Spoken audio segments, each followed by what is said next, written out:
just for fun, Picture of just Joe. so that people think I'm the We're biggest live on narcissist in the Facebook world. now. Oh, okay. That's okay. Oh, Wait, that's okay, hi ridiculous. everybody. We're live on Facebook. Joe was just getting his painting. So tell us about this painting, Joe, before we start. Sure. I was just gonna say, it's You like, got wow. you got to show it should- again. I should Yeah. start off as the biggest narcissist in the world. Please. Show off my actual painting of myself. But you didn't do it. Someone did it for you. No, I did not paint this. This painting is credited to a wonderful woman named Cheryl Zanheiser in Seattle, Washington. I used to work at a metal studio where I used to work. I used to do metal patination, and so in the studio there was this wonderful artist. She used to work at Nordstrom. She was one of the art directors and had essentially retired and was doing art next door, and she asked me to sit for her, and so she gave me the painting. Yeah. That's Oh, wait, awesome. Are we live? I didn't see Super it. model. It says live on Oh, Facebook, so. Let's say live on Facebook. Let's see. Oh, cool. Okay, we are live. Great. So thanks for sharing your, we can talk more about your painting, Joe. We now we can't see it because you're in front of it. Oh, I'll just kick it to the side right there. That needs to be up on that wall behind Yeah. Yes, you need to put that in your room. That is, Joe is actually in his childhood room and is, it is. Well, our no, parents' it's not my house. childhood room. It's my Oh, parents. okay. It's my parents' guest room. It's not my childhood So room. when Okay. guests come over, they see This is the room they picture of sleep you. in. So they're like, who is this? Like, who is this person in the corner? It's tucked away so no one can see Okay, it. all right. So hi everybody, we're live and this is Mu-tini Hour. My name is Tung Crystal. I'm the artistic director of Theater Mu. Thanks so much for joining us. And we have a super exciting Mu-tini Hour tonight. Joining me, one of our favorite playwrights at Theater Mu and around the country, Lauren Yee. She wrote Cambodian Rock Band. Hi. She wrote Cambodian Rock Band. She's one of the most produced playwrights in America. And as some of you know, we were slated to do Cambodian Rock Band with Jungle Theater this summer, and that's been postponed. And even though it's been postponed, the bright side is we can have these three wonderful artists in the room with us tonight. And joining Lauren and me are the show's arranger, Jane Louie, who also played Poe, and Joe No, who plays Choom, and he's an actor musician. And they're here to talk about the show. And there's a couple album releases that we want to talk about, and life during quarantine. So thanks for coming on, you three, and thanks everybody out there for joining us. A couple things before we get started. If you could please sign in, we really appreciate it. We know this is on Facebook Live and anyone can watch, but as you know from going to the theater, our funders and grantors like to know who we're impacting. So Kevin, our fearless marketing director and producer, will put the link for our sign-in form in the chat, and so you can sign in if you'd like. And if you have any comments or questions for our guests, please feel free to put them in the chat. We'll also try to get as many as possible. We can't ever get to all of them, but we'll try our hardest. And finally, I'd like to start off our questions with a drink. Yeah. Yeah. Okay. We have a cheers. This is Mu-tini Hour. So we all have our drinks. Cheers, everybody. Cheers. Cheers. Thank you for having us. Oh, thank you. Yes, what is everyone drinking? Clink. Whiskey. So I am subscribed to this quarantine cocktail list that a wonderful actor, Hansel Tan, has been organizing in New York City. So every week he creates some sort of cocktail, and you can subscribe, and it gets delivered to your house. That's really cool. So this week it is a form of Mai Tai. I wish I had the label with me. It's like amazing. It's like chamomile infused. I forget what the liquor is, with all these other ingredients, but it's amazing, and it's a very good way to know what, like, it's a new week, because every Thursday and Friday he delivers it. That's awesome. Yeah. It's the best thing. So thank you, Hansel. Yeah, I heard about his cocktail delivery. It sounds amazing. And what is in that drink today? I can get the bottle which has it. There's like 10 different things. Oh my gosh, it's so amazing. it's a complicated drink. It's a form of a Mai Tai. Cool. And what are you two drinking? You're drinking whiskey, Jane? Yep. Yeah. Straight up. Oh, and Joe, you're drinking whiskey too? I'm drinking the what I call the Joe No Abraham Kim special, which is whiskey Which one's which? No, it's both. You have to have both. Oh, Yeah. it's not like Abe is one and you're the other. No. It's a bourbon plus an IPA. Okay. But it's not together. It's No. this. It's like sip and sip. So is whiskey the drink of choice for the the CRB cast? Oh. I would say yes, actually. Yeah, I think so. Yeah, I think across our cast of CRB, the boys, especially the dudes, used to have a lot of whiskey in our dressing rooms, and we actually would drink like a shot every night. After the show. Yes, only after the last show of the day. So never like. That's right. I mean, I always drank in the last show. Yeah, and the girls couldn't do it because we were never fast enough to get ourselves out of stuff. And by the time we go over there, they're already done it, and we're like, yeah. Oh no. Well, I hope they at least left some drink for you to partake in. Anytime they could have come around. Anytime. That's true. So on that note, being that it is Mu-tini Hour and it's a party at Mu-tini Hour, I wanted to also ask or let you all know out there that if you'd like to start a watch party, please do. Then you can share with your friends and watch with your friends. And I think you do that by clicking share, and you can share this live stream, and everyone can join. So there's already a ton of people in the comments, and Danielle Troiano's out there. And shout out to Danielle. She was slated to play Neri the Tea for our show, and we're looking forward to working with her at some point. And Roger Tang joined, Brian Kim joined, and Jason Leapson says, "Ooh, Joe, look at that beard." Oh. Oh, Jason. Yeah, I know Jason. Yeah, it's pretty wild. But Joe, you have a story about that beard. We talked about that. Do I have a story about this beard? Yeah, you were saying that you were worried that it was all gray now. Oh yeah, so like I started growing it because of the coronavirus, COVID, and all the dudes are doing it. It's like the popular cool thing, I guess, because who's gonna see us? People online and in Zoom. But I also decided, like, what does it look like now? I for the show, because I have to play, an 18-year-old to a 50-year-old. I always am shaved, I'm clean shaven. So I haven't grown out a beard in quite some time, probably like over a year. And so even when it comes out a little bit, I'm like, oh, it's starting to pop out a little gray. And so I decided, like, let's just see what happens. And it is literally like 50% gray.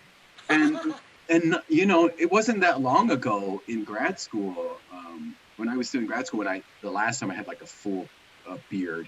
And anyway, it was like completely black and red.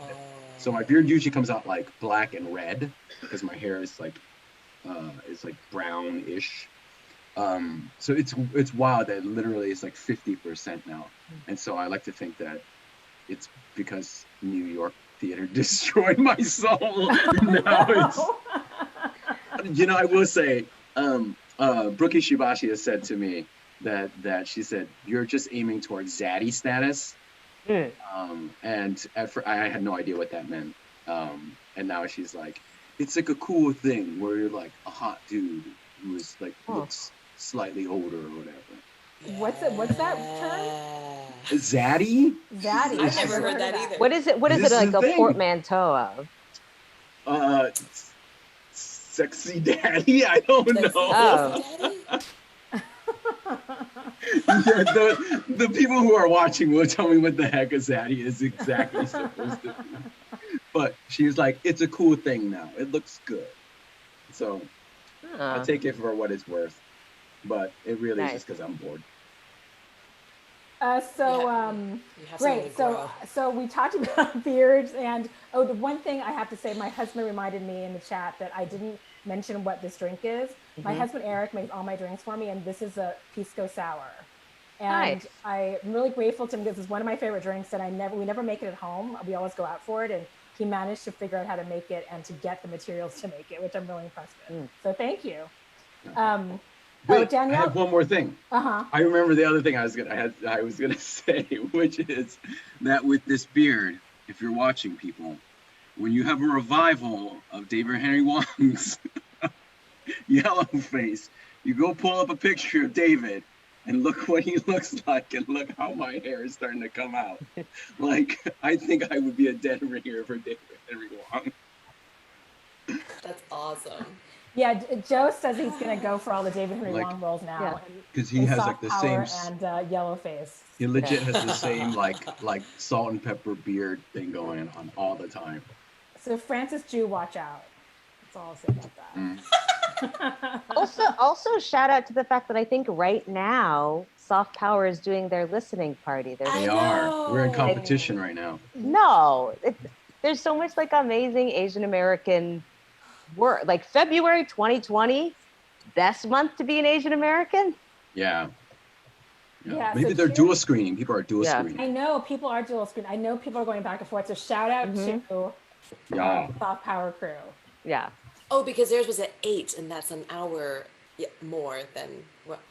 No, it's 8 in New York. It's 8 in Right New now. York. That's what I mean. Yeah. Okay. Got it. Okay. Oh, wow. Yeah. So people are going back and forth, which is great. I love it. It's just a sign that, as Lauren said to me, that there's. What did you say? That it's a great time to be Asian American, and there's. I said February 2020 was a great month to be an Asian American. Was a great. Very different. Yeah.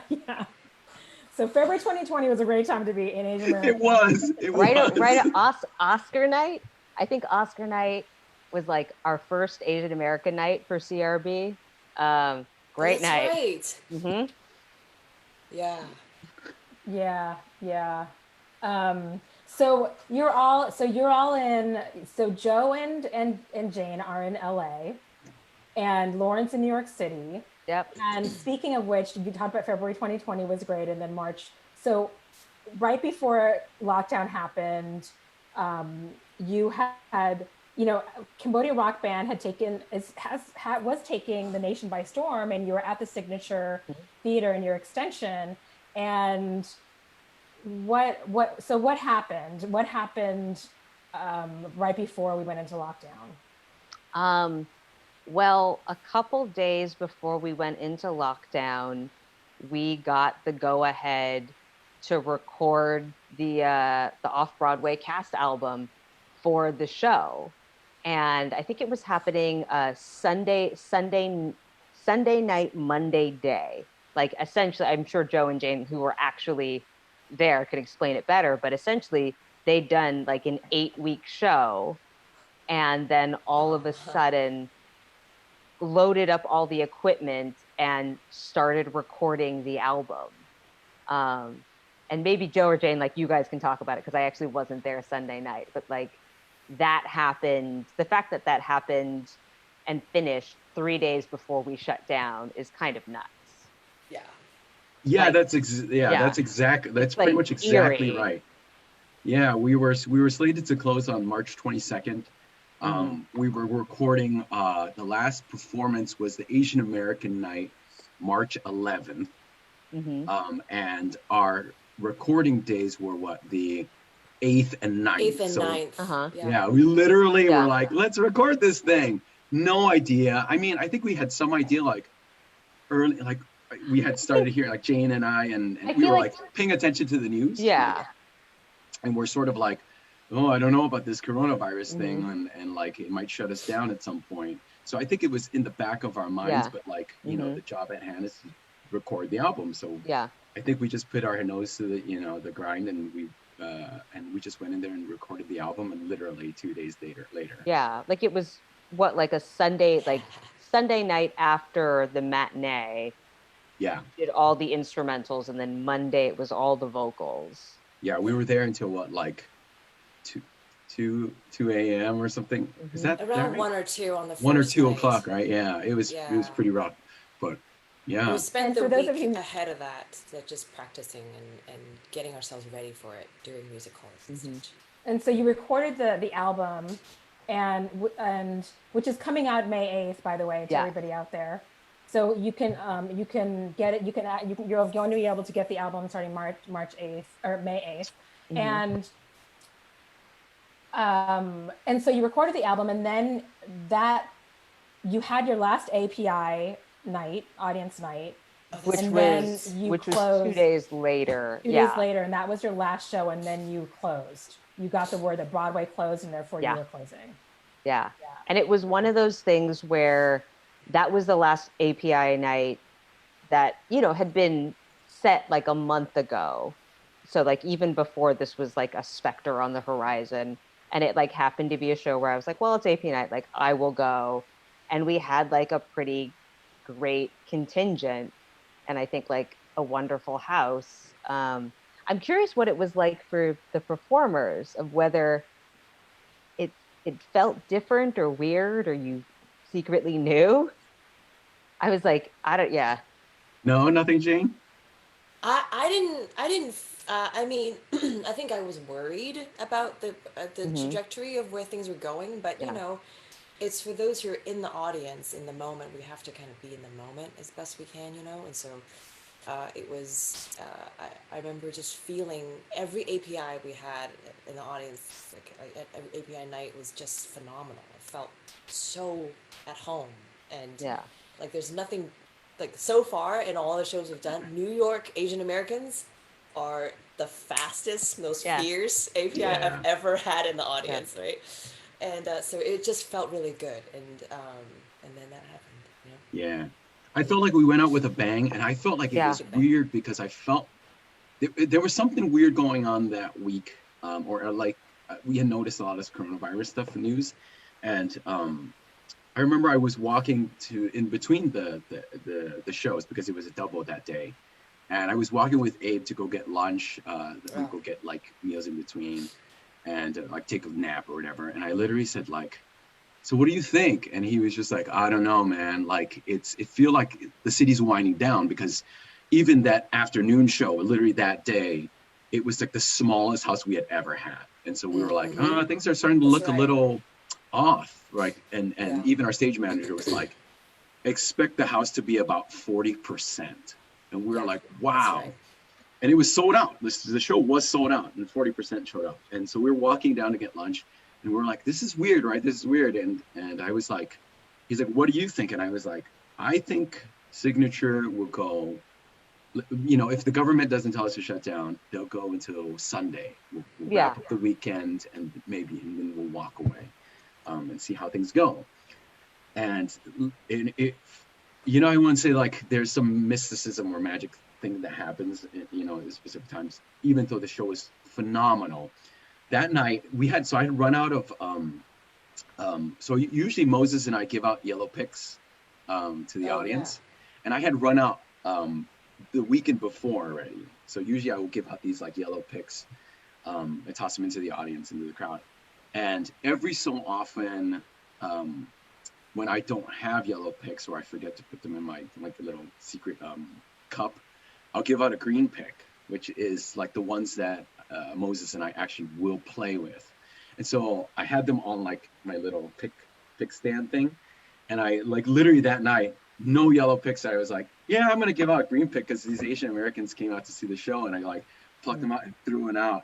And I remember feeling something weird about that. Oh man. Like I can't specify why it was so weird. And then like literally I was like, it was the night before, you know, I threw out a green pick. It was like, maybe I had to intone you caused the end of our show. No, maybe I intoned a sense of like, it's the end, so it's something special. I had to throw out a green pick instead of a yellow pick, and so I threw out the green pick that night.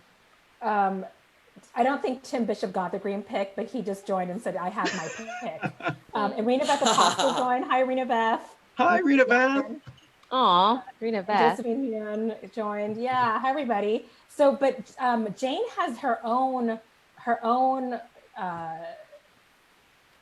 theory behind Oh. She says you have a theory about the unlucky day Thursdays, that it's not Friday the 13th that's unlucky for No. Cambodian Rock Band. Like since OSF days, there was something going on about Thursday the 12th with this show. Oh, yeah. Remember that? And the show Yes. ended on Thursday the 12th. Like lights would be weird. Like sometimes it would like go off. Someone falls over. It's like I fell out over on a platform, and then like things would happen at OSF on Thursday the 12th. Something goes wrong, and that's my theory. Is that whoever's doing this show, good luck on Thursday the 12th. Watch out. Something may happen. Beware, Thursday the 12th is not a good day for Cambodian Rock Band. And speaking of doing the show, Greg Watanabe also just joined, and he was also played Shum in our production and has played Shum in other productions. So hi, Greg. So for I think most people who are on here know something about Cambodian Rock Band. But for the people who don't, can one of you, maybe Lauren, sort of describe what the story is and what the show is about? The story is many things. It's a family story. It's a history play. It's a morality tale. But it's about like the most amazing music you've never heard of. It's about a father and a daughter who are trying to connect and find each other. That the daughter, who is Cambodian American, goes to Cambodia to work on kind of a human rights trial and, for war crimes. And her father, who is a survivor of the Khmer Rouge and born in Cambodia, comes back to the country for the first time in 30 years and says, you have to get out of here. And over the course of the play, we learn basically the father's trove of secrets and how music endangers and saves his life. And also you have this live band on stage that starts the play off and plays this combination of Cambodian oldies and dengue fever songs. And so when it starts, you're like, what is this band doing here? How do they fit into the play? And over this course of the play, you're able to see how that live band element fits into everything else. Thanks, Lauren. And if you haven't had a chance to see it, it's magic. It really is. Mm-hmm. I got the chance to see it at OSF with these two and wonderful cast. And we were looking at some video footage from that production, actually.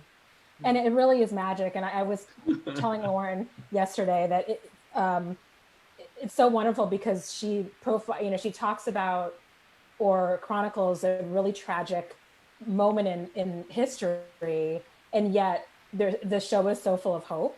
And so it really captures the enormity of the human experience. Yeah. Even though it's about intergenerational war trauma, it also captures the enormity of the human experience in all levels, and from sadness to joy and everything in between. So, we're sad that our production got closed, which I was supposed to direct, and then at Portland Center Stage, Marissa Wolf's company, I think it's postponed. They're not sure if it's going to happen. Oh, is that right? I don't know. Yes. Is that okay? Okay. I was like, that's true. They have given me no I was the only one supposed to go, so they haven't given me no further word about what's going to happen, but it has been postponed for now. Right. Yeah. But it'll come back. We're still planning on bringing it back, hopefully in the fall of 2021. And I'm sure Marissa out at PCS is going to as well, or try to. And there's there's an exciting thing happening. Like we said, my next question for you was, what's next for Cambodian Rock Band, and it sounds like right now things are unclear, but we do have this album release coming May. Yeah. I mean, like the fact that we're able to have some sort of memento or record of like what the show was like at this like very specific point in time, is a gift, especially considering how close we got. Like I was talking to the music director, Matt McNally, kind of before we did the recording, and he was like, I don't know, like I almost wish that we would like wait a week more? Did like give them more time to rest? You know, but it's like Signature's call. And I'm curious about whether Signature chose those dates kind of arbitrarily, or whether they knew in their minds things are going to shut down. We have to do it now. I don't know. So like the fact that like how close we came to not even having an album. Mm-hmm. Right, right. And if people know the show, it's a little bit uncanny how they recorded the album and then had to go a few days later because there's some, I won't give away anything in the play, but there's something in the play that mirrors that same experience. That's and so like, weird. I didn't even think about that. You never thought about that? I mean, I thought about it in passing, but it's well, it's just the fact that like I remember thinking to myself, I forget if it was before or after, but I was like, many of the cast members were not from New York City, and therefore their home was a plane ride away. Yeah. And I was like, if anybody got stuck in New York because of this show, that would suck. I'd feel terrible. Oh man, it was rough. Yeah. I'd like to just give a shout out to some of the comments on the chat. So Tim Bishop says, I saw it in June and September in Ashland and December ago. I was amazed at the energy each time.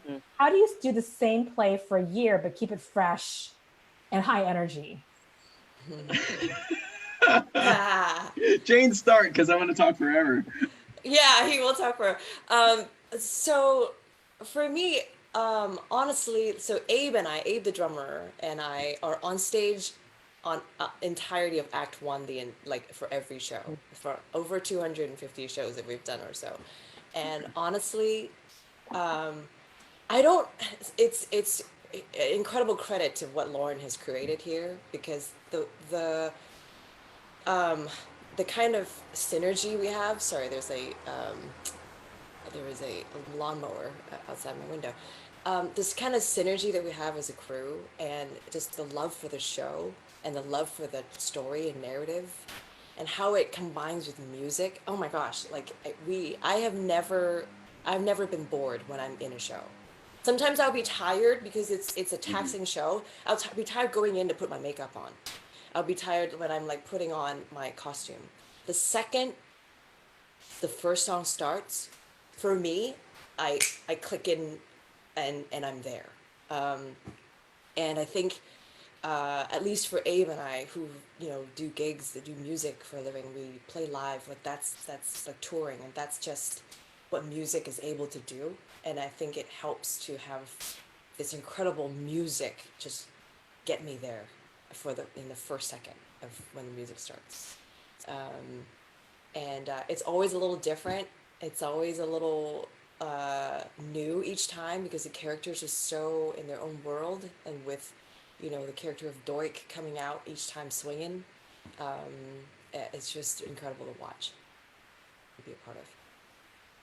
Joe, do you have anything to add? Yeah, I have a different. I mean, so my journey is more of the acting part of the journey, and I would say that I felt this. I feel the same way. There was plenty of times where Jane and Abe have seen me do this show 8 shows a week or whatever, and for those of you who have not seen it, I'm not giving anything away, I don't think, but I pretty much don't leave the stage. In first act, I have one scene that I have a break on. And then second act, I have about 5 minutes in which I leave the stage. But other than that, I'm about on stage at 90% of the show. And that in itself is exhausting physically. And they would see me and I would be like, it's time to go take a nap. And but I feel the same as Jane. I would do all this stuff. I would come in, I would warm up, and then even though I might be tired during warm-ups or music calls or fight calls, once the first song hits and we're like, yeah, I just get in it, and then it doesn't stop, and there's something about it that just says like my body or something tells me it's bigger and important, and there is something great about that. My personal attachment to this show, aside being a Cambodian American, I'm so attached to it in a way that I can't not. I just go in there and I can't stop, and my body just lets me do it. Like it allows me to do it. And you know, but it took a long time to get to that point in some ways. Like they've seen the transformation because they've done the South Coast, OSF, La Jolla versions of the play, and those are all different challenges. So like, you know, the ones that were like South Coast and La Jolla and Signature were 8-show-week challenges, but then, you know, the OSF challenge of being a 10-month contract is a different thing. That's like a marathon versus a sprint. And the story keeps me going. And then honestly, like the basic necessities of life that I really had to start to implement in my own life, really, like from diet to exercise to all those things, I really had to like take care of myself in those ways to be able to literally do that show. Because it is a monster. Greg Watanabe would tell you that too. Yeah, and I want to talk a little bit about that, Joe and Lauren, because and Jane also mentioned it when we talked earlier this week, is that it's also so personal for you because your family's Cambodian. It really mirrors your family's journey, and there was a question. May Esperanza Los Loso asked, "I've not seen the show, but was curious how many Khmer folks have been involved in the show, acting, producing, etc." And I mean, and Lauren, you probably get asked a little bit about, you know, since your background is Chinese American and you're writing the Khmer show, and how you stay true to the story and to the Khmer culture. And I think Joe had a lot to do with it as well, because Joe, you've been involved in the show for a very long time. And you told me about the story when Lauren first discovered you were Khmer, and how you had this really long conversation at a Thai restaurant, and there was sort of this kind of coming together of what the story Lauren was telling and the story of your family. And, yeah. Is that Lauren? You're gonna answer that, Lauren? Is that which question? I mean, I can answer the part about who Khmer has been involved in the show. Sure. I would say acting wise, it's been Joe No. That there have been kind of 2 casts, roughly, with people swapping in and out, but like roughly 2 casts. And Joe has been in one of them, and Greg Watanabe is the one kind of anchoring the other one. And then in terms of otherwise in the production, I think usually it's been about getting kind of a Khmer language consultant. So like Sokantari Sve was the Khmer consultant for Signature, and then Tina, Joe's mom, did it for South Coast. Yeah, and speaking of Joe's mom, Joe's mom was your consultant, and then Joe, tell us about the time when you and Lauren first talked about your connection to the story. Sure, I like to always tell this story, and every time it gets bigger and bigger. It's the fish story, right? Big fish, yeah. Big fish. This is Big Fish. So it was like a rainy day. No, I'm kidding.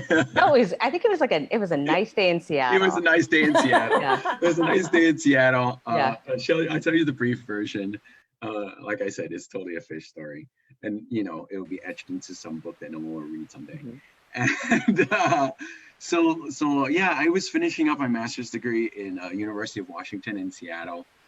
And Lauren and I had worked on King of the Yees prior to that. Lauren had brought up King of the Yees because she was good friends with Desmond Chang, who ended up directing one of the versions of that play, which I was in. And so I had worked on that play, and Lauren, you know, for whatever reason, was like, "Yeah, Joe's a good actor or something." Maybe she thinks that. I brought you in. Yeah. And she's like, and then we became friends. We became friends and collaborators in that form or fashion. Like she liked the way I worked in some way. And so one day she brings up this play. She flies up to Seattle, and this was near the end of my time there. I'm pretty sure I was like finishing up my like it was literally like my last year. And Lauren came up and was like, "Oh yeah, let's go do a reading of this new play." I always joke that it was literally like called like Untitled Cambodian Pop Play or something along those lines. Title. Yeah. No title play. she brings it in, and it's like a loose collection of scenes, like of scenes that she had done, because she had been thinking about, Khmer Rouge play. And we sit down at the table and we read it, and I was like, oh man, I can't believe that you've written a play that's like so personally touching and like touches me so deeply. And then Lauren, she kind of like blew me off, and she was like, I say she blew me off, but she was like, yeah, I write universal Asian American stories all the time. And then I was like, no, Lauren, like, I don't think you get it. Like this, I'm Cambodian American. And I think, like rightly so, she assumed that rightly so in some ways, because I'm Chinese Cambodian, she assumed that I was like Chinese, because I was working at King of the East too, even, right? So she was like, oh, and I was like, oh, I didn't know that. And I was like, yeah, my parents are survivors of Khmer Rouge. And so literally Lauren was like, wow, I didn't know that. Can I talk to you? And so we literally like went across the street to like this Thai restaurant, and we talked for like a couple hours. And then from that moment on, I became what I call like, I title myself as an anecdotal source. Like my parents are not survivors of S-21. The story doesn't exactly fit or reflect my life, front to back exactly, not even close, but like in terms of like building the combinedness of the heart of the story, I was happily shared a bunch of my family stories with Lauren, so for example, like my great uncle was in a live band karaoke. Like he played live band karaoke, and I like to think that's why live band karaoke exists in the but yeah, just little stuff like that. Like, but then I think it also helped, ultimately help create the character of Chum, and when it came to when the Neri and Chum relationship started to build, it sort of reflects the whole inception of that. Right. And Lauren, how did you come up with the idea for Cambodian Rock Band? So, I mean, just thinking about the subject matter. So like about 4 years before Joe first encountered the play, I encountered the music of dengue fever. I was in grad school in San Diego. My friend who had heard them play before dragged me to a music festival that they were performing at. And it's like, I didn't know anything about their story or their music, but it's one of those things, as soon as you hear something, you're like, oh my God, this music is amazing. I have to know everything else. So I immediately went down this rabbit hole of looking at dengue fever, and not just like learning about them, but learning about the inspiration behind their music. And that was something that I just basically became obsessed with.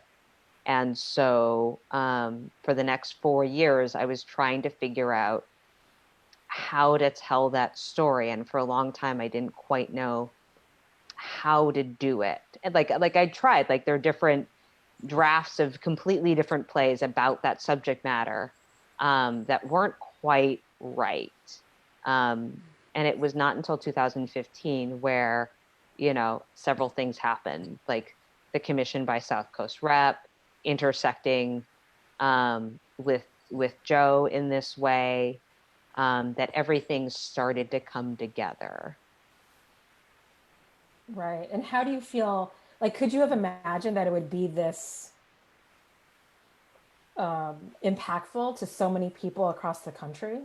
No, of course not. I think like every time I would do a workshop of it, and it was always something that I loved and responded to more and more each time I did it. Every time you do it, you're like, you better, like as you're watching the final presentation, you're like, you better enjoy this because this could be the last time you're seeing it.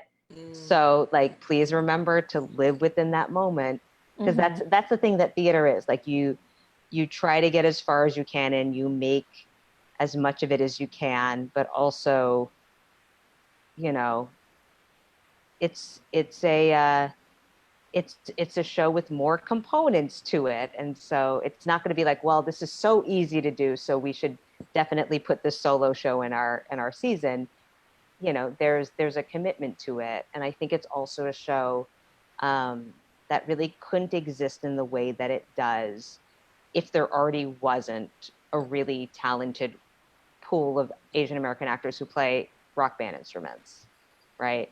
That the fact that Joe kind of is not only kind of the right type in terms of who this character is, even apart from like Cambodian American identity, and also the fact that he plays electric guitar, you know.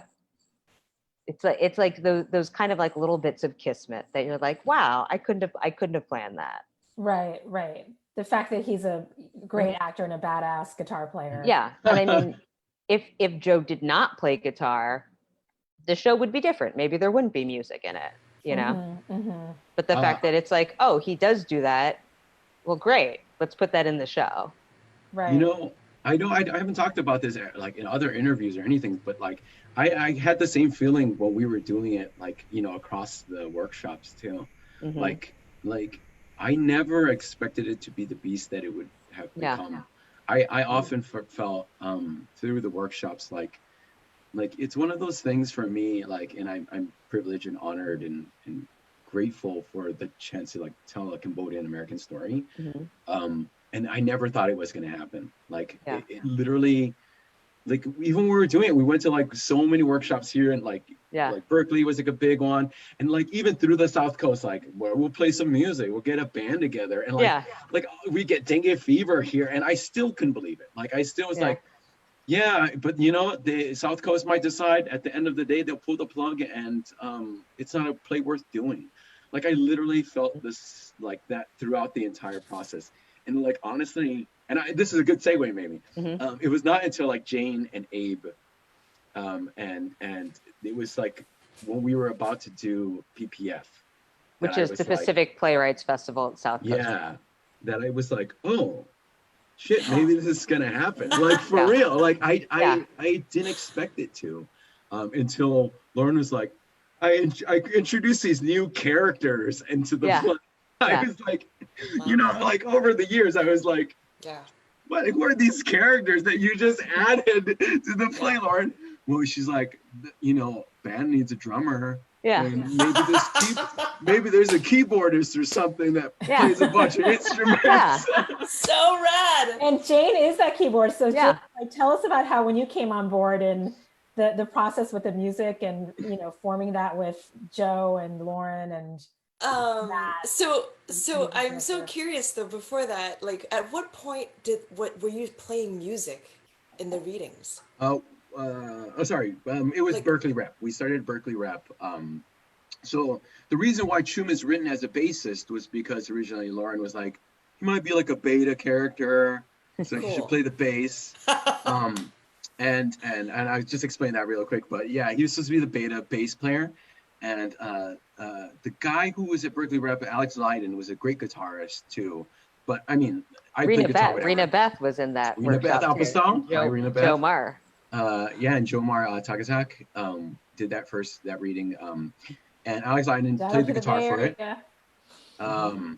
And he was great. And that's when we first started. And that's when Sinan Williams of Dengue Fever first popped in. And had, if Sinan is watching this, he was like I think I'm speaking for him a little bit, but he was like, plays. Like he was kind of like, I don't know why I've been invited to do this thing. What is that thing you're talking about? What is this? Yes. We went to go see them play Dengue Fever. Lauren was like, hi, we're going to talk to them. We hung out with them after the show. It was really good timing because it was the end of their tour. Like that was like the last night of their tour. And so Cedin had time to spend with us. Yeah, so he came out, like literally he was like, I'll hang out. And he comes out to Berkeley, meet this like 6'7" tall man, you know, bass player for Dengue Fever. And he's just like, at the time I was playing bass, so he was like, let me teach you how to play bass. Like, he was like teaching me how to play. And the only reason why that changed was because Ray Lee couldn't play guitar as well as I could. And actually, I had already was learning. I was like, when we were in the workshops, when I was playing bass, I was like, okay. I was like, and this is not intentional. Like I wasn't trying to get a part or whatever. I was just like learning how to play the guitar. Like I was like, Yeah. oh, that's how you play that part. And then slowly after that, I would just say the person who was playing the guitar at that reading was not that great. And Zach Holtzman noticed that I could play the guitar, and so it switched. Oh, And I so see. Ray, because like just literally by the fact that Ray Lee was like, Ray, yeah. I'm a bass player drummer, like I'm a rhythm guy, and Yeah. I was like, I'm not a rhythm guy, like I'm the opposite. And then it literally, because of all the circumstantial things, it literally fell into the position the way it did ultimately. But that ultimately works so well for any future iterations of this, that I it think so. it can be so interchangeable. Yeah. Yeah, like it works. and it has to be. And so I think so I met Lauren so Lauren, I think you sent me an email somewhere in the fall of Yes. 2016 asking for drummers. Yeah. And I mean, also but I think prior to that, I'd sent out an email to kind of every Asian American actor oh that I yeah. knew, Yeah. basically being like, who plays instruments? Because like this is my thing. That like never let anyone say like you can't do this play because there's no actors out there who play That's right. instruments. And I was like, I agree. let me show you the list. So this was back when I was compiling the list, and I think it was Greg Watanabe who said, "Do you know Jane Louie?" And he like gave me your Right. contact information, and so I reached out to there. Like this is how you find people, guys. It is. Yeah. And In our community, it's yeah. just so good. And I think you sent me all your information, and I think I was like, you're an amazing musician. And at the time, I think there wasn't a part in the show for you yet. That we had a bassist, we had a guitarist, Yeah. a vocalist, and we needed. And it sounded awesome. Yeah. And I remember thinking, like, writing to you with a list of people Yeah. who I thought would be great as like drummers or Mm-hmm. bassists or whatever you needed, and Abe was on that list. Mm-hmm. And then I met you in November of 2016 Mm-hmm. and talked more about like your show and what I was doing, and I remember in February, Mm-hmm. it was like beginning of February, I was booking a ticket to go to Europe to work over there. And I was like, I want to see this PPF. And so Yeah. let me book this ticket the day after for like the day after. And so did you know this? I don't know. I don't think I knew this. And I booked it because I wanted to go see this reading. Mm. And then I get an email from you saying, like a one-liner email saying like, I think I'm gonna get you in the show. Yeah. And I was like, what? No way! And so for the workshop, basically, I go with a really organic process because I discover while I'm doing. And so I hoard instruments and I basically brought everything I had. I did some research on what the sound was and what I could fill in. And so like as a keyboardist and percussionist, I can fill in a lot of the middle frequencies that really enriches the sound that like the drummer and the rhythm section is taking care of the low end and some of the, high percussive stuff. The guitar's got the high end, singer's got the higher end. And for me, like, I just want to fill in that gap in the middle.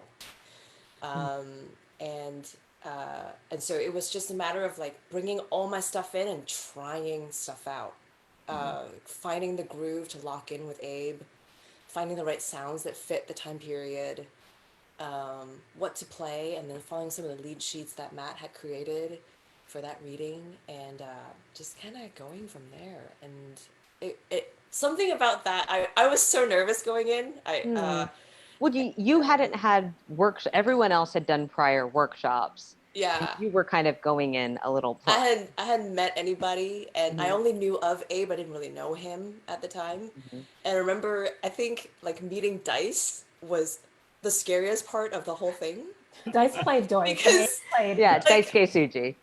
Dice is like a reserved guy, but once you know him, he's a total dork and clown. And but like at first, like I think Brooke and I first felt like, oh, he hates our guts. Yeah. He doesn't like us at all.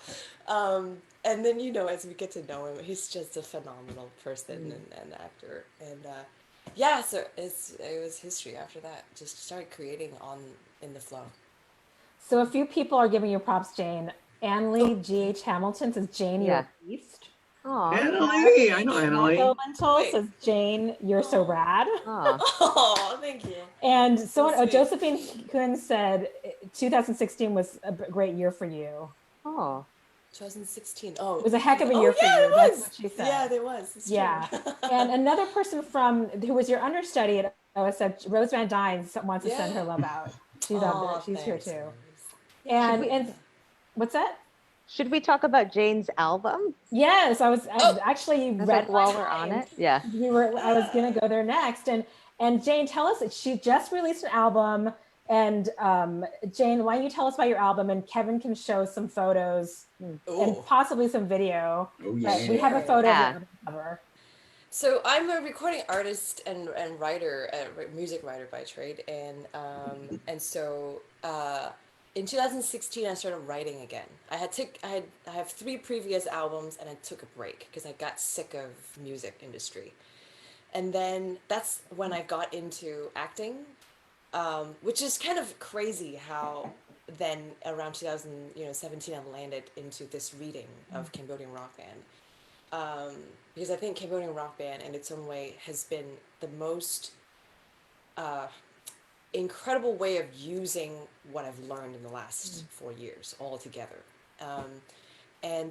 So I started writing in 2016 for my own work, and the sound sounds nothing like anything I've done before.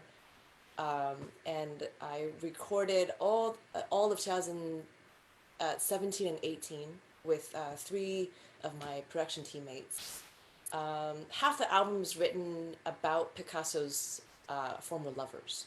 Half the album is written about my dad. Oh wow, interesting. And they're threaded together in its own way. And I was mixing the album all the way through OSF, doing the artwork. Like no one ever saw me at OSF because I was. You're making an album and doing this really intensive show. Yeah. And we were in multiple shows at OSF. We were in a Shakespeare show, and I was scoring that too on the side. And so it's been like incredibly. I had to learn to be very highly productive. My efficiency has changed in the last year and a half. For that, I can say that much. And then it just came out in April.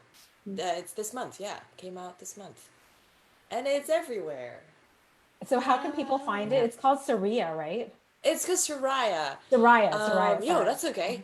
No one knows. It's the normal question. And Soraya is actually a person I met and a song I wrote in a second album, and I decided to take on that name. And you can find it literally every digital platform that you get music from. Spotify, Apple Music, iTunes, Google, Amazon, whatever. Wherever. Great. Did it. Yeah, people are giving it a lot of love on the chat, saying it's incredible. Get it. It's a great album. Danielle Trina says it's incredible, and Greg Watanabe also mentioned that. So the new album is effing great. Yeah. It is effing great. Yeah. And so it sounds like, you said you had to be more efficient and do all the things. And I imagine, Lauren, you've also had that experience in becoming a mother not so long ago. Yeah. And having the same sort of situation where you had to create 2 different big, mother 2 different babies at the same time. Yeah. Your baby and your human baby. No, it's true. In a way, I'm kind of in the same place where I was a year ago, where I had a very small baby that I needed to take care of, and I think the first time around, like a year ago, I was trying to like rush back into artistic life because I was like, it won't, if you don't get back fast enough, it won't be here. It'll all disappear. And I think this time, once again, kind of faced with like a lot more during the quarantine time, a lot more childcare, of realizing I was like, no, it'll still be here. Don't worry about that. So I think in a way it's almost like I'm doing maternity leave all over again, but this time maybe with a little more wisdom, or a little more like I think everyone, all the artists are dealing with quarantine in very different ways. And I think however you are choosing to deal with that is totally valid. My way of dealing with that as an artist is probably won't get anything done, probably won't write a whole new play, and that's okay. Yeah, because now you're sort of going in maternity leave because you're in lockdown and you're in isolation with your family, and I can say, because I have a 10-year-old, that it's luckily my husband is home. He's a touring musician, and he's not touring right now for obvious reasons, and so he can homeschool and take care of my son and cook, and all the parents out there know that it's difficult to create when you have a child who's there needing you. It's like whatever you need to survive in this time is great, and if child rearing is what you need to do to survive, great. If art making is what you need to do to survive, please also do that. So Lauren and I, we first met many years ago, but a long time ago I founded a company called Ferocious Lotus in the Bay Area, and we founded it in 2010. So we're celebrating our 10th anniversary this year, and so we did a launching production of One Acts, and one of Lauren's One Acts was it was called Over the Asian Airwaves. I remember. And I played one of the characters, and Mina Morita directed. Mina Morita, who's the artistic director now at Crowded Fire. And at that time, we had founded the company in 2010, and my son was born in 2009. Wow. And it was just by chance that I happened to found this company at the same time. But I tell people, I said, if you told me I would have birthed a baby in the theater company in the same year, I would have said, you're crazy. I'm not going to do that. But it happens. And then it's, juggling these or balancing out these two babies per se.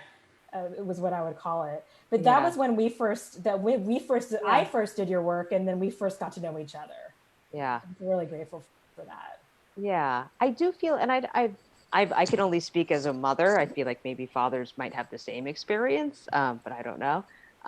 Is that I think when you have a child, or when you're like getting ready to have a child, and you're an artist, especially if you're a freelance artist, you're like, will I disappear? I was like, will I just disappear for a couple of years? And are you okay with that if that happens? Because I think there is so many fears around kind of how to juggle parenthood with artistry. And I think for me, as far as I can tell, that hasn't come true. Like that you would disappear, you mean? I apparently have not disappeared. Right. No, you haven't. In the intervening time. But I think it is a real fear. I think one thing that was really interesting is that after I had the baby, there were a lot of artist friends that I knew who didn't have kids, who were curious about how you do that and how you are able to have both things. And so like, I think even within the past couple of years, you're seeing so much more support for artist parents out there. Yeah. I've been asked that question a lot too. And I don't know if I have all the answers, but I think one thing that helps is to ask for the help that you need. Yeah. And we were really lucky that we had a village that was willing to step forward. And like I said, my husband is a touring musician, so he's often not home. And then I'm trying to balance art and work and everything. And so it helps when you have help from the village and you ask for the help. And I also think that a lot of women, especially like you said, are afraid that their careers will disappear when they become parents. And I think that like what Jane was talking about, being really efficient, I think that's also true with becoming a parent. You start being really good at choosing your priorities and following through with those priorities and balancing and making decisions much more quickly. Like and I also think that the work in some way becomes more rich as opposed to the opposite, because you have this life experience that is a little bit different than what you had before. but it's an interesting question. And I, you know, it's interesting how, and I think that happens for a lot of people is like for you, Lauren, like you became a mother and then that same year, like your show completely blew up, you know? And so that also happens when you think that the opposite will happen. Yeah. It's actually, you become more productive in a way. And I think in terms of the things that would make it easier for artist parents, I feel like that would make it easier for like artists in general.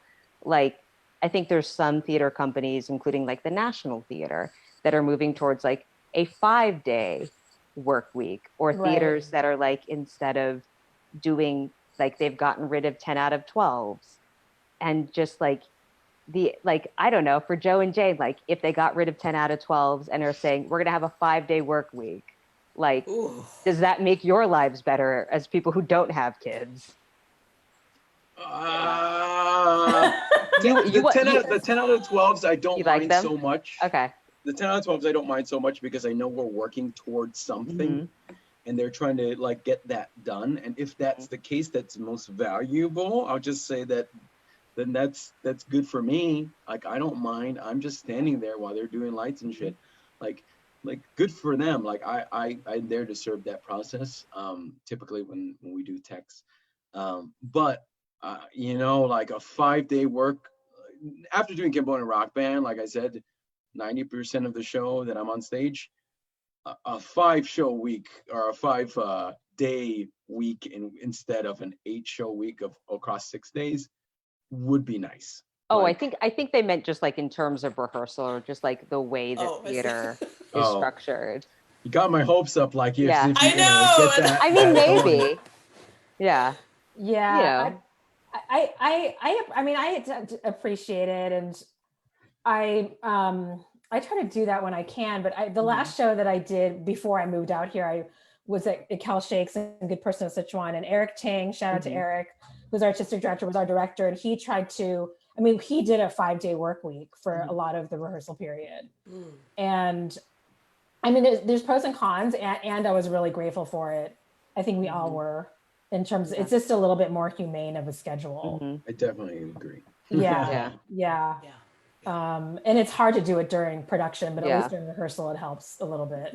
Because rehearsal hours are so long, and at least with production, like, you know, you're in a performance for a few hours, and then you have the day, you know, the day free. But when you're doing something like Cambodian Rock Band, you have 2 shows, that gets really as well. Yeah, the good thing is that like any good, like I would give this as a credit to directors who are watching or whatever, but like any good director, I feel like Che, I think is a wonderful director, of course. He oftentimes was like, I can see how tired you are now, go home. Like he literally was like, you're done. He's like, you know, at some point there's not much I can, like, I'm not going to redo this scene because nothing's going in your brain anymore. Like, if I keep pushing you, like, you're just going to learn the wrong thing. It's better to put in a good, you know, end on a good note as opposed to end on a bad note. Right. So he would just be like, you guys are done, go home. Bye. Aaron Quill, hi Aaron, had a comment. Hi, Aaron. My kid is asleep on my shoulder and I'm watching you, so it's all possible. So speaking of, you know, being at home and having downtime, because we all, I think, have some different kind of downtime now. I know, you know, Lauren, you're busy with family, and Jane, you're busy with getting your album promoted, and Joe, you're writing and staying healthy, and so speaking of Joe's mom. Apparently, Joe's mom is also keeping him alive during COVID lockdown. Yeah. Do you want me to go get her? All this. Sure. Can you get your mom? Yeah. Let me go. Let me see if I can go get her. Okay. Joe's gonna get his mom, who helps out with the Cambodian Rock Band. She's gonna bring in a feast right now. Right now. Oh my God! I don't know. Oh my gosh! I'm so excited to meet Joe's mom. So how are you two surviving lockdown? Like, what are your things that you're kind of using to stay emotionally and spiritually healthy, physically healthy? Any tips or anything? Lauren. Oh, Jane said you're watching Tales from the Loop. That's your That's your TV. Oh, I right mean, now? it's a lot of watching stuff, a lot of reaching out, which is the hardest thing for me, I think. And trying to exercise and failing, Yeah. Oh, I'm not you even. know? Yeah. Yeah. And you're also baking and delivering. Jane is baking and delivering Oh, food yeah, to that's other true. people, Yeah. which is amazing. I enjoy baking, and so I've been making it a once a week goal to get out of the house at least a little bit, and so I would bake a bunch and then drop Yeah. stuff off. Ah! Auntie Tina! Hello. Hi, I'm Lily. Hi, thanks for lending your My son. mom. You're so Aw. cute! Oh my god, So I hear you're making amazing food, and we have pictures of your food. Actually, Joe Oh, sent us wow. pictures. Oh, you just Sorry if I interrupted. Jane, sorry. Oh no. Ooh. Oh. You're making the most amazing stuff for Joe. This is so unfair. You like the mood out. It's so Next good. time. Look Like at you this. say, It's like then you can- restaurant. Are you happy to have Joe home? Yeah, very Aw. happy. If he's still in New York, I'm so scared I cannot sleep my baby. Oh, Yeah. I'm so worried. Yeah. Look at this delicious food. Oh my god. Oh, I love that. I love that soup. How you like Oh, Like bitter melon 苦瓜鸡 soup. 肉係嘛？ Huh? Thai 苦瓜雞肉 Yeah, it's What so did you come? good. How you like that? Oh my That's gosh, like what's a that? fish Fish ball cake. soup, fish ball soup with fish cake and yeah, and like it's like a dried fish. Dry like fish, the Cambodian Cambodia dried dry fish. What's the Cambodia circular dried ones? fish. The circular one, so like the plate is half. It's half. Yeah. So the big plate is fish cake and then Yeah. like shrimp cake. Yeah. And then in the bowl, Oh. the soup is like fish balls with Fish like balls. a mustard green soup. Yeah. And then that's just mint over there. And then that's in that little other bowl is Cambodian dried fish. dry salt fish, Salted fish, yeah. salted fish. Right, Yeah. right, That's cute. This is amazing. What is That's that? about the This is dessert. a dessert called chidou. Jidou. That's a bean coconut. It's like coconut. Sticky rice. So good. Yeah, this is how I've been spending my time eating all this This is food. ridiculous. This is me getting fat during the time. And He's this lucky is to called have you. salamachu. It's salamachu yun. It's The Vietnam food. Yeah. it's a Vietnamese Cambodian soup. Vietnamese they call it what was it called? Vietnam. Canh chua. Canh chua. Canh chua. Were you cooking like this before he came home, or it's just like Heck no. Oh, She wasn't cooking like that. so spoiled? And then I got home, and then like all of my favorites started rolling out. Oh my gosh, so you're cooking. Maybe I cook the Chinese pancake. Still have Chinese pancake. Chinese pancake. Oh, yummy. Not the Vietnam, the Vietnam one, the vegetable bánh xèo. Oh, bánh xèo. Yeah. Next So, time. so Katie Convang wants you to share the recipes. You know that's a secret. They're secret. No. Oh, they're secret. No, they're not a secret. They're actually Oh. not that hard. Yeah. Yeah. Well, Maybe next time you guys come and then have one day I make. Aw. yeah, there you Oh go. my gosh. I'm Okay. totally there. Yeah. We're all coming right now. I'll come over. You just order what you like and you just tell me, maybe I make everyone. Somebody said there were. Oh, William Hong says, Joe, I'm driving over now. I'll wear my hazmat suit. That's my best friend. Oh, that's your best friend. Oh. Well, thank you for sharing all that food with us. How the Yeah. baby? Oh, my baby? Yeah. She's good. She's walking now. Walking and talking. Yeah. Yeah. But you still in the New York, right? We're still in New York. Yeah. You come out to shopping too? No? I've come out to So She, Were you asking if she'd come out to shop? Was she coming out to shop? Yeah, she's just asking if Lauren is going outside to go Oh, shop. no, we get delivery, so we're okay. We're being very cautious. Yeah. Yeah, she wants to make sure you're all safe. Yeah. The LA just go market still can go every That's day. good. That's good. That's good. That's good. Just put them at just can go. Yeah. Okay, nice to see you. Yeah. Bye. Thank you so She's much. going- She's so She's cute. cooking right now, so. Cooking more for you. She's so cute. I can't deal with it. So cute. What's the best thing you've had since you've come home?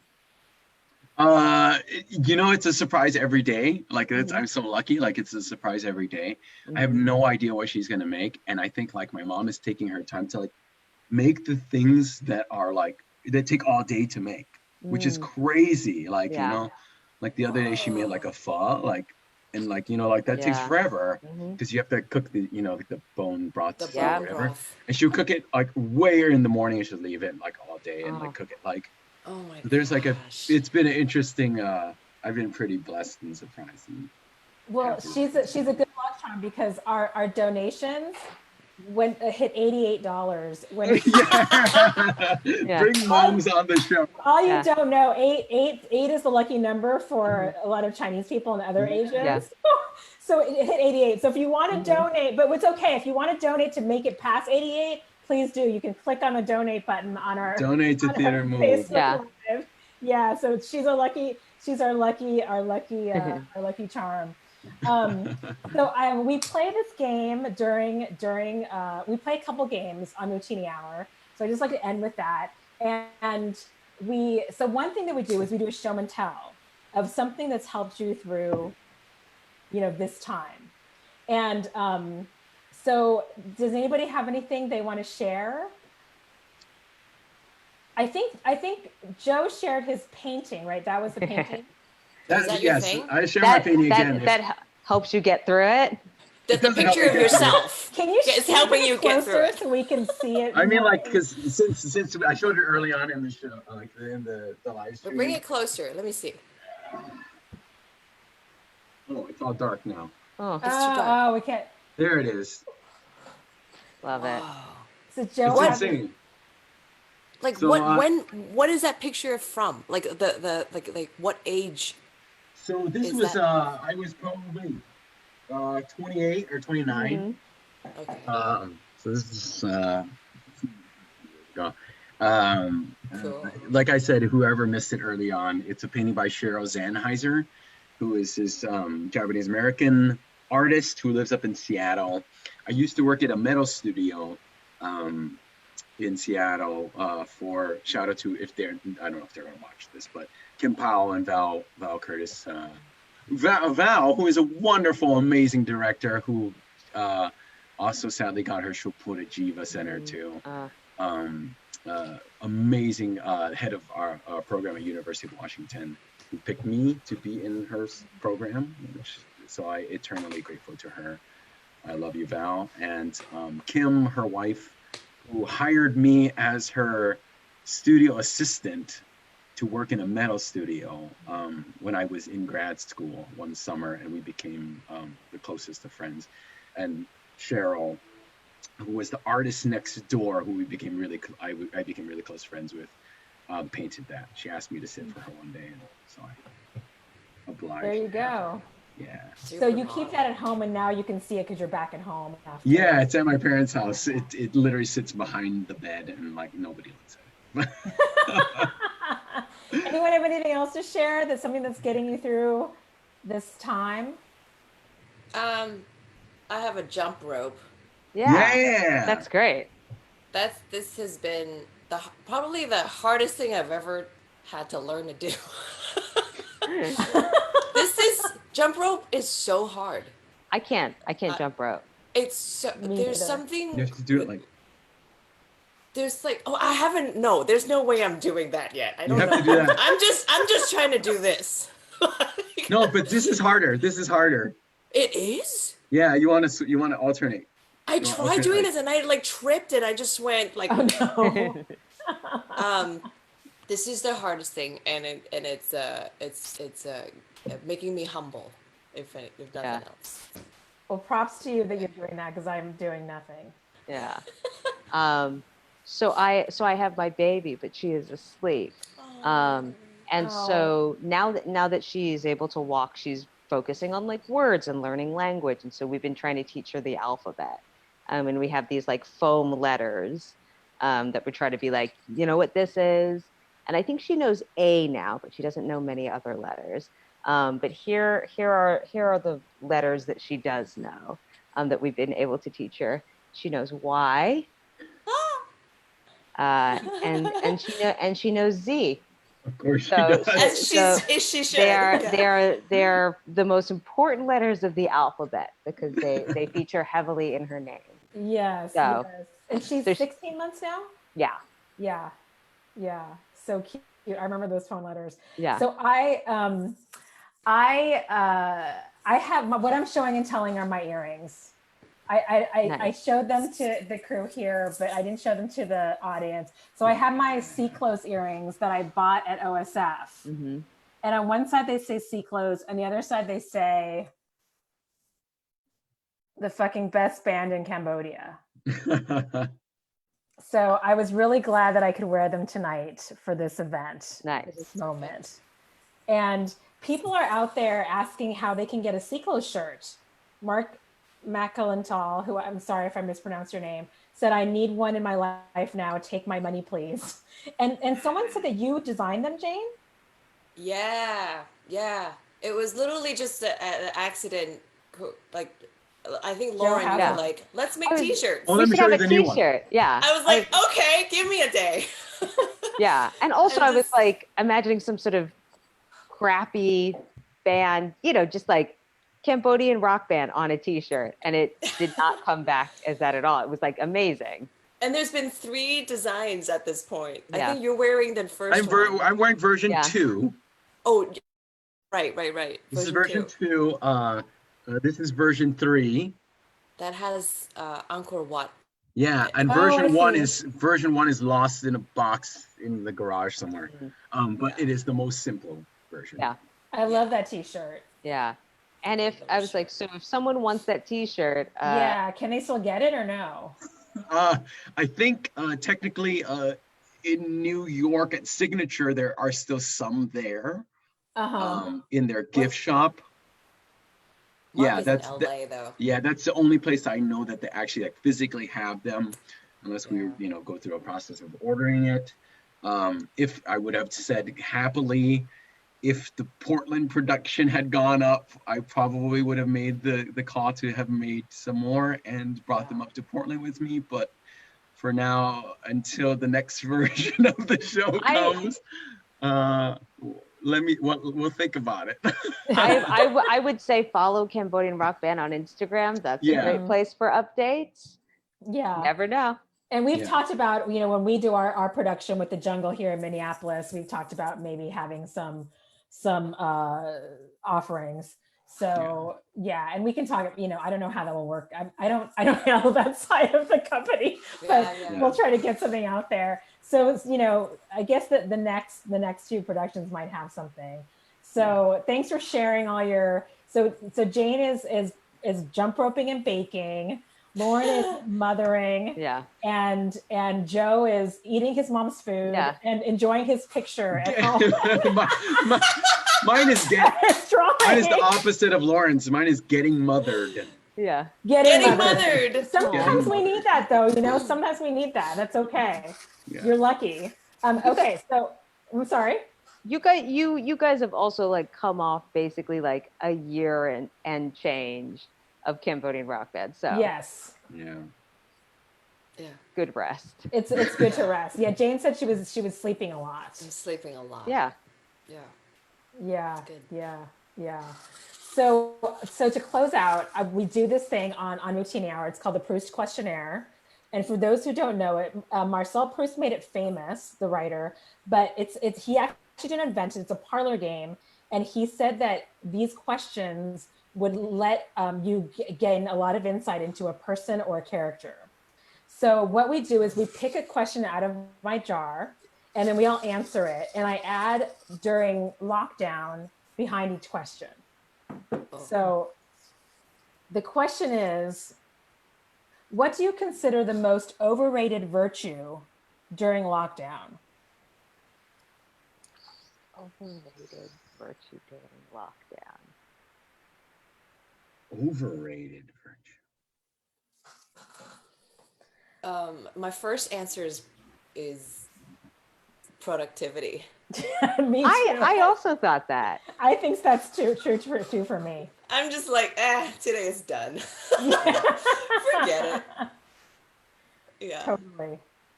It's a crazy time right now, and I think we're all resetting a lot and trying to figure out like how to pick battles, certain internal battles, and new rhythms, and there's a lot of adjusting time. So like we don't need to be constantly, we need to come out of this alive and safe, not necessarily with like, you know, a brand new thing. Yeah. I agree. Like I keep saying, oh, I need to like get back to my singing regimen and practicing and all that, and I haven't done it. Which could be true and could be useful, but it's right. Yeah. I don't want to give myself that pressure, you know. Yeah. Andrew Bayer said crafting is the most overrated for Yes, Andrew would. Do you have any thoughts on that, Joe? I would say it's like that makes the most sense to me, but I don't know if I have an answer per se. Yeah. Like it does make the most sense because I do feel like, so I've been trying to do this thing where I like do 5 things a day, right? Like I will my list is always read, write, run, study, and practice. You got that right, Jane. Read, write, run, study. That's a good idea.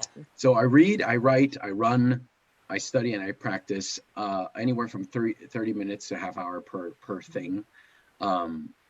Studying for me is I'm studying Khmer right now, so I'm studying my Cambodian language, and that's like you know, it's not serious. It's like, you know, it's very casual. I have like an app that's very just like it's more reads like a game than it is an app, so it's just like it's actually easygoing. And then practice guitar for me, but like I think this is just like simple things that I try to do during the day: read, write, run, practice, and study. And this is something I just like made up myself.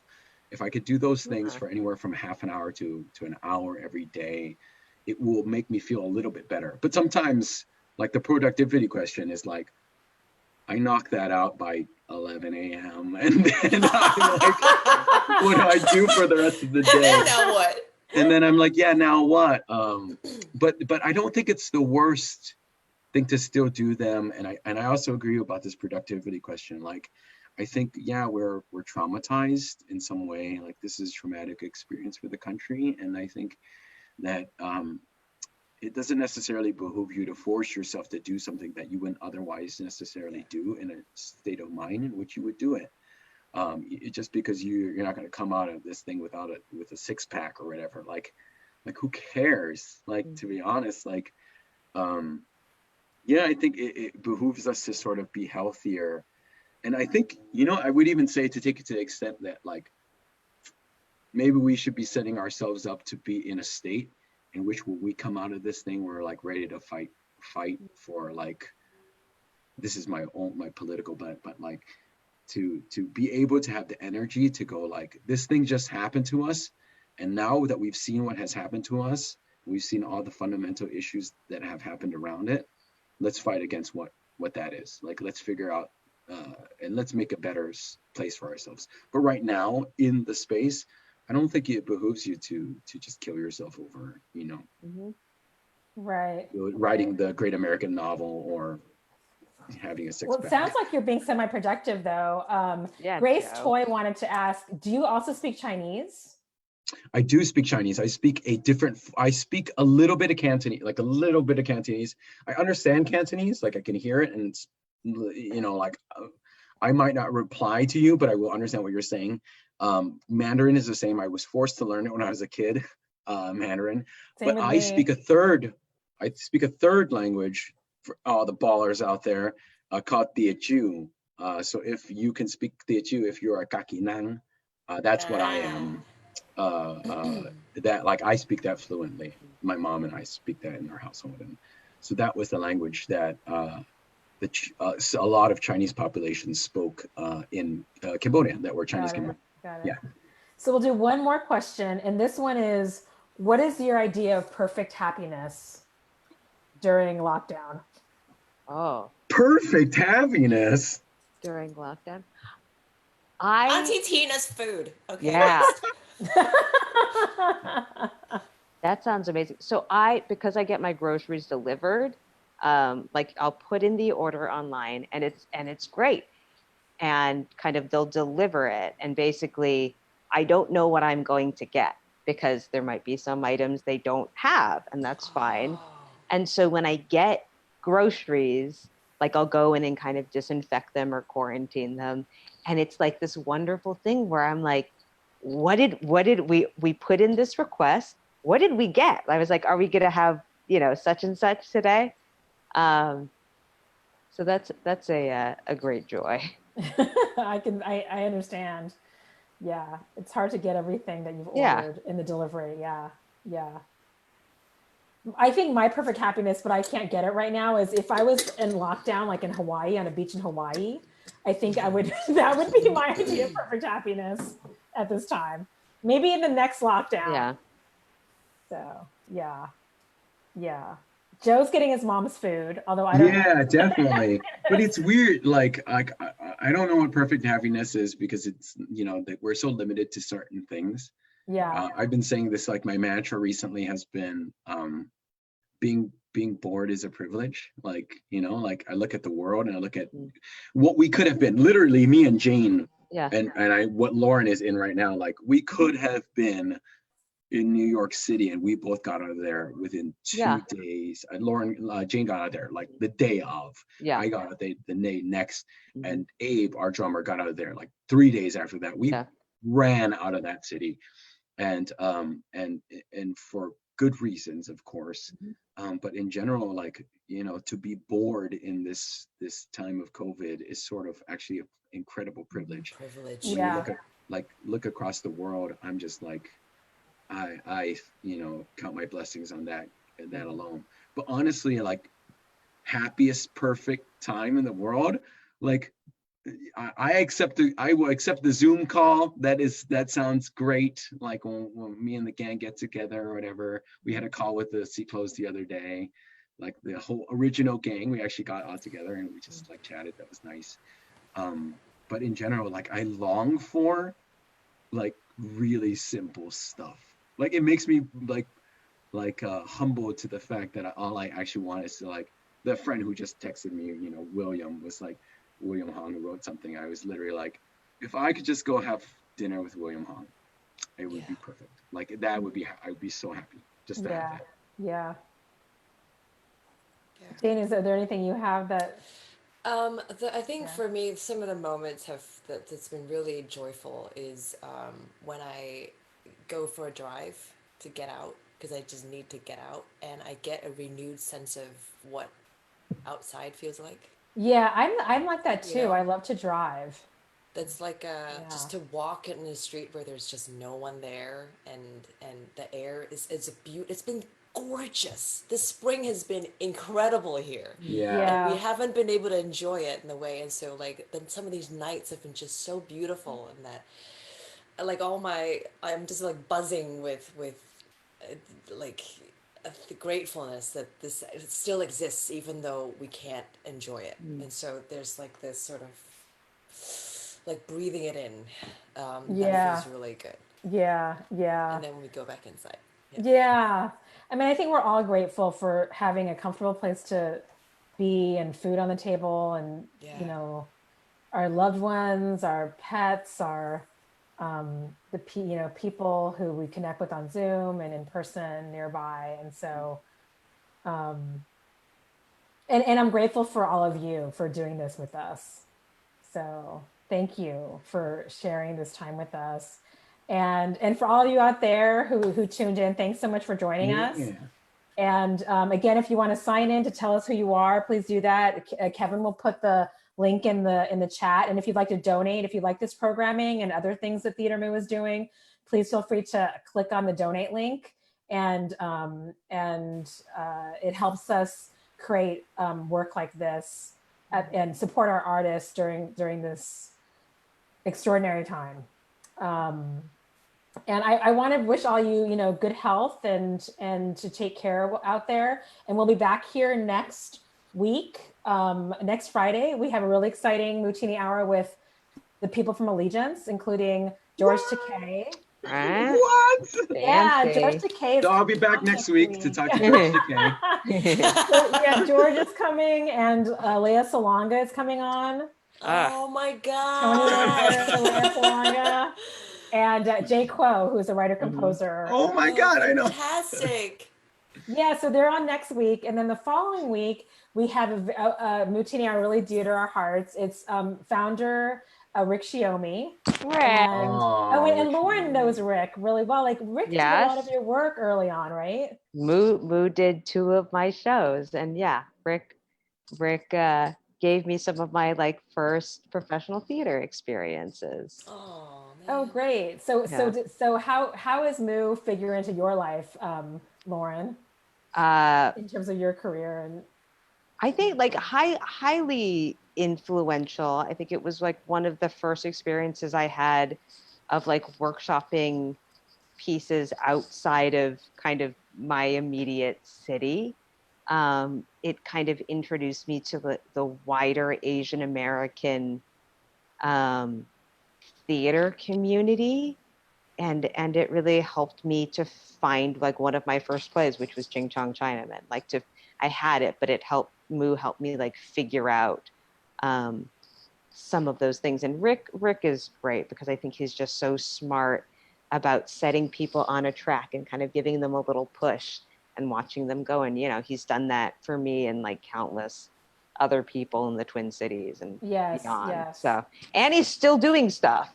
I know. Got another theater company and does stuff all over the country. Yeah, Rick is amazing. He does have another theater company, and like Lauren said, I mean, he really built Mu and nurtured its artists so that so many of our artists now have national careers and are just kicking ass around the world. So, you should also ask him about his music career. Ask Rick about his music career. Okay. Yeah.